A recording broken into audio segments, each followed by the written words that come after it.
आप सभी को अभिलाषा चौहान का नमस्कार। आज का हमारा विषय है विशेषण। जैसा कि शब्द से ही हमें ज्ञात हो रहा है कि जरूर यह किसी की विशेषता बताने से संबंधित है। बिल्कुल ठीक।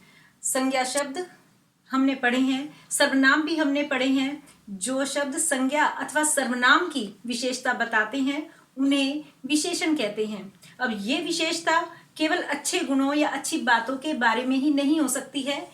जब भी किसी संज्ञा अथवा सर्वनाम के गुणों, दोषों, रंग, रूप, आकार, संख्या, मात्रा अथवा किसी प्रकार का संकेत देने वाले शब्द आते हैं और वो हमें इन गुणों, दोषों के विषय में बोध कराते हैं, उन्हीं शब्दों को हम विशेषण कहते हैं। तो व्याकरण की दृष्टि से यदि हम विशेषण की परिभाषा दें तो हम उसको इस तरह से दे सकते हैं कि जो शब्द संज्ञा अथवा सर्वनाम के गुणों अथवा दोषों का बोध कराते हैं उन शब्दों को विशेषण कहते हैं। इस संदर्भ में एक बात जान लेनी और जरूरी है कि जब ये शब्द जो विशेषता बताएं ये विशेषण हैं, तो फिर जिन शब्दों की विशेषता बताई जा रही है अर्थात वे संज्ञा और सर्वनाम जिनकी विशेषता बताई जा रही है उनको हम विशेष्य कहते हैं। तो यहाँ हमें ध्यान में रखना जरूरी है कि विशेषता बताने वाले शब्द विशेषण हैं और जिनकी विशेषता बताई जा रही है वे विशेष्य हैं। विशेषण किसी भी प्रकार के हो सकते हैं।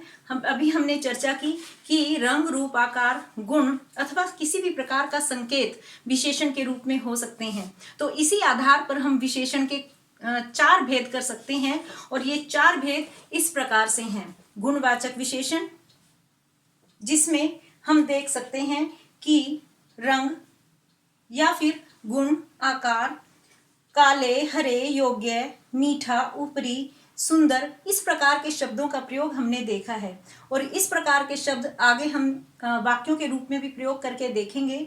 इस प्रकार के शब्दों को गुणवाचक विशेषण कहा जाता है। दूसरा भेद है संख्यावाचक विशेषण। जरूर ये संख्या से संबंधित ही है, लेकिन किस प्रकार से संख्याओं का प्रयोग विशेषण शब्दों के रूप में होता है इसको भी हम विस्तार से जानेंगे। परिमाणवाचक विशेषण, परिमाण के अंतर्गत माप और तोल दोनों प्रकार की विशेषताएं आती हैं। इस प्रकार के जो विशेषण होते हैं उन्हें हम परिमाणवाचक विशेषण कहते हैं। और संकेतवाचक विशेषण, संकेतवाचक विशेषण में किसी प्रकार का संकेत हमें देखने को मिलता है। और यहाँ एक बात और ध्यान देने योग्य है कि पुस्तकों में संकेतवाचक के साथ साथ सार्वनामिक विशेषण शब्द का प्रयोग भी मिलता है। यहाँ यह मैं स्पष्ट कर देना चाहती हूँ कि संकेतवाचक विशेषण और सार्वनामिक विशेषण एक ही बात है। ये एक ही भेद के 2 अलग अलग नाम हैं। आइए अब इन भेदों पर हम थोड़ा विस्तार से चर्चा करें और उनको किस प्रकार से वाक्यों के अंतर्गत हम प्रयोग में लाते हैं इसको भी देखें। गुणवाचक विशेषण, यह विशेषण का पहला भेद है जिसमें गुण का अर्थ केवल यह नहीं है कि किसी भी वस्तु के अच्छे गुणों या अच्छी बातों को ही मद्देनजर रखा जाएगा, बल्कि गुणों के साथ साथ दोषों का भी यहाँ पर वर्णन किया जाता है। तो गुणवाचक विशेषण की हम किस प्रकार से परिभाषा दे सकते हैं कि संज्ञा, जो शब्द संज्ञा अथवा सर्वनाम के गुणों और दोषों का बोध कराते हैं। बोध कराने का अर्थ है कि उसके बारे में हमें बताते हैं या उसके बारे में हमें जानकारी उपलब्ध कराते हैं या हमें ज्ञान कराते हैं, उन शब्दों को हम गुणवाचक विशेषण कहते हैं। उदाहरण देखिए, सफेद घोड़ा दौड़ रहा है। अब घोड़ा शब्द यहाँ पर संज्ञा है और सफेद शब्द उसकी विशेषता बता रहा है, इसीलिए सफेद शब्द विशेषण है और घोड़ा शब्द हालांकि संज्ञा है, परंतु अभी जैसे हमने पहले चर्चा की थी उसके अनुसार यह शब्द, घोड़ा शब्द विशेष्य भी है। इसी प्रकार से सचिन मेहनती है। सचिन संज्ञा है और मेहनती उसका विशेषण है। सचिन संज्ञा होने के साथ साथ विशेष्य भी है। तीसरा उदाहरण देखिए, सेब बहुत मीठा है। मीठा विशेषण है और सेब संज्ञा है। सेब संज्ञा होने के साथ साथ अभी जैसा कि मैंने बताया कि इसको हम विशेष्य भी कहेंगे। अन्य उदाहरण देखिए, मेरी बिटिया सुंदर है। यहाँ पर बिटिया शब्द संज्ञा और सुंदर शब्द विशेषण है। पृथ्वी गोल है। पृथ्वी संज्ञा और गोल शब्द विशेषण है। बनारसी साड़ियाँ प्रसिद्ध हैं और साड़ियाँ यहाँ पर संज्ञा है। बनारसी इनकी विशेषता बताने के कारण विशेषण शब्द हैं। मखमल का कपड़ा मुलायम है। अब देखिए, मखमल का कपड़ा यह संज्ञा है और मुलायम इसका विशेषण है। ये आपने जाना विशेषण का पहला भेद। अब हम बात करते हैं विशेषण के दूसरे भेद की। दूसरा भेद है संख्यावाचक विशेषण।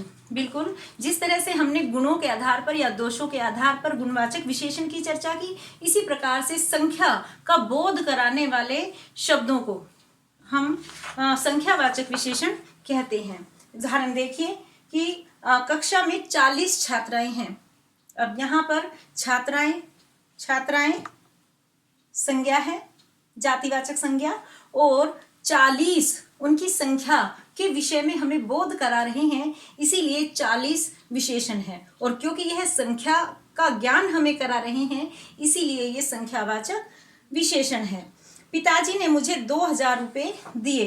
अब पिताजी ने मुझे 2000 रुपये दिए, तो रुपये संज्ञा है और 2000 उनके संख्या के बारे में हमें ज्ञान करा रहा है कि रुपए कितने हैं, इसीलिए ये संख्यावाचक विशेषण है। हमारे बाग में कुछ पेड़ हैं। अब हमारे बाग में कुछ पेड़ हैं तो कुछ शब्द भी पेड़ों की विशेषता बता रहा है, और यदि हम पेड़ों को गिन सकते हैं तो, लेकिन हमने गिना नहीं है, तो कुछ शब्द का प्रयोग हम करते हैं। अब यहाँ इसी संदर्भ में एक बात और मैं स्पष्ट कर देना चाहती हूँ कि मैंने यहाँ पर 2 शब्दों को आपके सामने लिखा है कि ये निश्चित संख्यावाची होते हैं और अनिश्चित संख्यावाची होते हैं। तो निश्चित संख्यावाची, अभी जैसे पहले उदाहरण में आपने देखा 40 छात्राएं, तो 40 शब्द जो है ये निश्चित है, इसीलिए ये निश्चित संख्यावाची विशेषण है। और अभी इस उदाहरण में आपने देखा कुछ पेड़, तो यहाँ संख्या निश्चित नहीं है, इसीलिए इस प्रकार के विशेषण अनिश्चयवाची विशेषण कहलाते हैं, क्योंकि संख्या निश्चित नहीं है। मेरे रुपए दुगने हो गए। अब दुगने 2 गुना हो गए। इसी तरह से रोहित ने चौका मारा, यह संख्यावाची विशेषण है। मीरा ने 2 दर्जन केले खरीदे। 2 दर्जन निश्चित संख्यावाची विशेषण है। सभी बालक मोटे हैं। अब सभी बालक संज्ञा, जातिवाचक संज्ञा, और सभी में संख्या निश्चित नहीं है, इसीलिए ये अनिश्चित संख्यावाची विशेषण है। तो इस तरह से जो भी शब्द किसी संज्ञा अथवा सर्वनाम की संख्या संबंधी विशेषता का बोध कराते हैं, उन्हें हम संख्यावाचक विशेषण कहते हैं। विशेषण का तीसरा भेद है परिमाणवाचक विशेषण। और परिमाणवाचक विशेषण के अंतर्गत जो शब्द संज्ञा अथवा सर्वनाम शब्दों के माप अथवा तोल के विषय में एक बोध कराते हैं या उनका ज्ञान कराते हैं, उन विशेषण शब्दों को हम परिमाणवाची विशेषण कहते हैं। अब इस संदर्भ में एक बात जान लेना जरूरी है कि यह माप तोल कई बार निश्चित रूप में हमारे सामने आती है और कई बार ये बिल्कुल अनिश्चित होती है। उदाहरण से इसको समझिए, जैसे सुहाना को 2 मीटर कपड़ा दो। अब 2 मीटर कपड़ा यहाँ पर निश्चित परिमाण को बता रहा है, इसीलिए ये निश्चित परिमाणवाची विशेषण है। सुरम्य ने 10 लीटर घी खरीदा। 10 लीटर, बिल्कुल यह भी निश्चित परिमाणवाची विशेषण है। हम 20 किलोग्राम चावल लाए।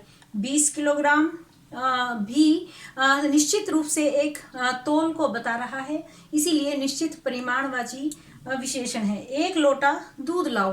अब ये 1 लोटा दूध लाओ, लोटा छोटा भी हो सकता है और बड़ा भी हो सकता है, इसीलिए यहाँ इसकी माप तोल निश्चित नहीं है, इसीलिए 1 लोटा ये विशेषण है, परंतु अनिश्चित परिमाणवाची विशेषण है। अगला उदाहरण देखिए, बाग में ढेरों आम थे। अब ढेरों आम, पता नहीं कितने आम, उनका कोई किलो में माप तोल नहीं है, इसीलिए यह भी अनिश्चित परिमाणवाची विशेषण है। हमारा कुछ सामान खो गया। हम अक्सर इस तरह के वाक्यों का प्रयोग करते हैं। कुछ सामान में भी निश्चित नहीं है कि सामान की कितनी मात्रा है, इसीलिए यह भी अनिश्चित परिमाणवाची विशेषण है। मेरे मामा के पास 2 एकड़ जमीन है। अब यहाँ जमीन की माप निश्चित है 2 एकड़, इसीलिए यह निश्चित परिमाणवाची विशेषण का उदाहरण है। आइए विशेषण के चौथे भेद की हम चर्चा करें, जिसका नाम है सार्वनामिक विशेषण अथवा संकेतवाची विशेषण। ये दोनों ही शब्द अलग अलग पुस्तकों में इसी एक भेद के लिए प्रयोग में लाए जाते हैं।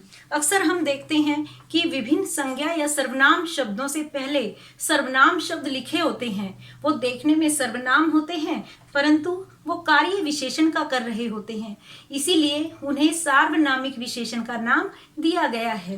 उदाहरण देखिए, वह लड़का सुशील है।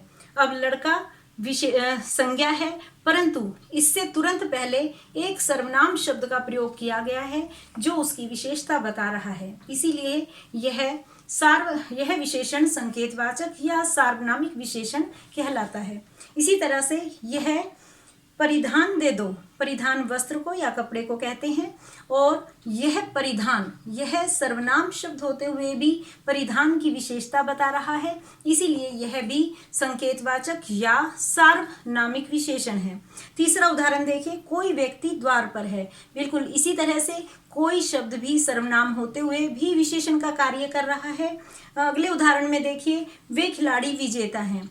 वे खिलाड़ी, वे सार्वनामिक विशेषण है। हमारा घर दिल्ली में है। यहाँ पर हमारा शब्द सार्वनामिक विशेषण का कार्य कर रहा है। इस तरह से हमने देखे कि विशेषण के 4 भेद, और इन्हीं उदाहरणों में यदि आपका ध्यान गया हो तो मैंने जानबूझकर एक वाक्य इस तरीके का लिखा था कि जिसमें कुछ शब्द विशेषण शब्दों की भी विशेषता बता रहे थे। जैसे यह आम बहुत मीठा है। बिल्कुल यहाँ पर आम की विशेषता मीठा शब्द में बताई, परंतु इस मीठा शब्द से पहले बहुत शब्द का प्रयोग किया गया है जो उस मीठे को भी और अधिक उसके गुण को बढ़ा चढ़ाकर प्रस्तुत कर रहा है, अर्थात बहुत मीठा है। इसीलिए मीठा विशेषण का भी एक और विशेषण है बहुत। इसी तरह से और भी बहुत सारे शब्दों का हम प्रयोग करते हैं। जैसे उदाहरण देखिए, हिमालय अत्यधिक ऊंचा है। ऊंचा शब्द अपने आप में विशेषण है, अत्यधिक इसकी विशेषता बता रहा है। और इसी तरह से ताजमहल बहुत सुंदर है। सुंदर की भी विशेषता अत्यधिक बहुत शब्द बता रहा है। इसी तरह से स्वादिष्ट भोजन, स्वादिष्ट विशेषण है, भोजन संज्ञा है, परंतु इस स्वादिष्ट शब्द की भी विशेषता अत्यंत शब्द बता रहा है। इसी प्रकार के असंख्य प्रयोग हम दिन प्रतिदिन की भाषा में करते हैं, और इस तरह के शब्दों को जो विशेषण की भी विशेषता बताएं उन शब्दों को हम प्रविशेषण की संज्ञा देते हैं, अर्थात उन्हें हम प्रविशेषण कहते हैं। अब चलते चलते विशेषण के बारे में भी एक बात जान लेना जरूरी है कि हम जिस तरह से किसी वस्तु की किसी गुण के बारे में बात करते हैं, कभी कभी हम किसी दूसरी वस्तु से उसकी तुलना भी करते हैं, उससे बढ़ चढ़कर बताते हैं या उससे कम बताते हैं, या कभी कभी हम ये कहते हैं कि ये सबसे अच्छा है, या ये कक्षा में सबसे ज़्यादा बुद्धिमान है, या सचिन तेंदुलकर सबसे अधिक रन बनाने वाला खिलाड़ी है। इस तरह के विशेषणों का भी हम प्रयोग करते हैं। इसीलिए हम विशेषणों की इन अवस्थाओं के विषय में भी चर्चा करते हैं, और ये जो विशेषण की अवस्थाएं हैं 3 व्याकरण की दृष्टि से मानी गई हैं। पहली मूलावस्था, जिसमें केवल एक साधारण गुण के बारे में किसी वस्तु के बताया जा रहा है या किसी व्यक्ति के, किसी संज्ञा अथवा सर्वनाम के, लेकिन कभी कभी हम इन गुणों की किसी दूसरे से तुलना करते हैं तो वह दूसरी अवस्था होती है जिसे हम विशेषण की उत्तरा अवस्था कहते हैं। और तीसरी अवस्था जिसमें सारी अन्य सभी से उसको श्रेष्ठतम बताया जाता है और वह उसकी उत्तमावस्था होती है, अर्थात सबसे उत्तम गुणों में जो सबसे ऊपर है या किसी खराब दोष में वो सबसे नीचे है। तो इस तरह से आपने यदि अंग्रेजी में एडजेक्टिव पढ़े होंगे तो वहाँ पर भी आपने डिग्रीज पढ़ी होंगी, तो ये उसी संदर्भ में आप इसको जोड़कर देख सकते हैं। विशेषण की हिंदी में भी 3 अवस्थाएं, मूलावस्था, उत्तरावस्था और उत्तमावस्था होती हैं। मैं समझती हूँ कि आज आप विशेषण के बारे में सारी जानकारी प्राप्त करके उसको प्रयोग में लाने के योग्य बन गए होंगे और विशेषण की परिभाषा को आप देने में सक्षम होंगे कि वे शब्द जो संज्ञा अथवा सर्वनाम की विशेषता बताएं उन शब्दों को हम विशेषण शब्द कहते हैं। और विशेषण के 4 भेद होते हैं, गुणवाचक विशेषण, संख्यावाचक विशेषण, परिमाणवाचक विशेषण और सार्वनामिक विशेषण। इसके पश्चात आपने पढ़ा कि प्रविशेषण शब्द वे शब्द होते हैं जो विशेषण शब्दों की भी विशेषता बताते हैं। और अंत में आपने जाना कि विशेषण की प्रयोग के आधार पर 3 अवस्थाएं होती हैं, मूलावस्था, उत्तरावस्था और उत्तमावस्था। अब मुझे पूरी उम्मीद है और मैं आपके ऊपर पूरा भरोसा करती हूँ कि आप इनको अपने परीक्षाओं में ठीक ढंग से लिख पाएंगे और आप इनका प्रयोग सफलतापूर्वक कर पाएंगे। धन्यवाद।